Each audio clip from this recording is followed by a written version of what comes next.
Akong mensahe sa tanang katawhan sa Balitbog nga kining inyong ubos nga sulugon sa kanunay nangita kayo mga pabaagi nga makadeliver og serbisyo ngadto sa katawhan.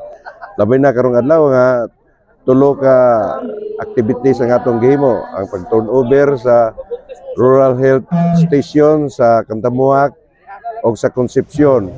Ug usab karon kining groundbreaking sa RHO sa PER-RHO sa San Vicente.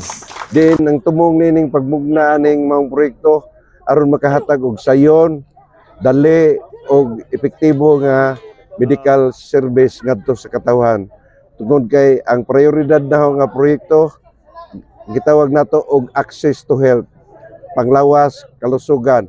Busa gihinahimo kining mga proyekto tungod sa mga tao. Tungod kay wa sila laing puhunan sa ilang paglihok-lihok nga mangita og kapanganibuan kundi ang ilang panglawas. So pinangga nako ang mga kondisyon sa lawas sa mga tao sa Balitbog. Mayong hapon, daghang salamat. Okay, thank you so much, Mayor. Dali pa sa mong kuan, mong bagong project. Okay. Presidente sa kuan, senior citizen. Say kasulti niyo sa inyong project nga nadawat. Kaning sa health. Unsay kasulti nimo? Pasalamat mi nga naya mong bagong kuan, barangay health. Gwapo kayo, no? Guwapo, number 1. Okay. Ikaw, sir.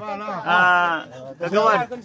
Unsay kasulti nimo sa nadawat ninyong proyekto? Nalipay kay nagidawatan mi kuan, tagaan mi bagong building. Gwapo kayo. Gwapo kayo. Gwapo kayo. Para sa mga kagawad o kapitan, gwapo kayo. Kagawad. Kasulti. Anang okay gihapon kanang among barangay center mayo. Okay. Gwapo kayo. Gwapo kayo. Tanod. Tanod. Barangay Tanod. Dire. Unsay kasulti ninyo sa inyong nadawat nga project? Ay kasi nalipay mi sir ko nga nanami hedging dito sa Kantamuak. Perting gwapuhan, no? Gwapo kay sir. Nilog kayo. Nalipay mi sir sa bagong health center.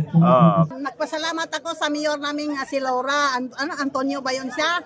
Tapos ngayon, umimprove na ang Balitbog, tanan nga taga mga baryo.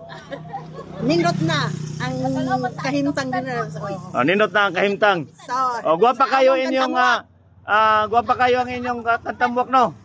Health station, gwapa kayo. oo. Okay. Nalipay mi kay adto na nami kuan bagong BHS center. Gwapa kayo, no? Gwapo kayo. Mayo turnover kay gikuan na human man jud.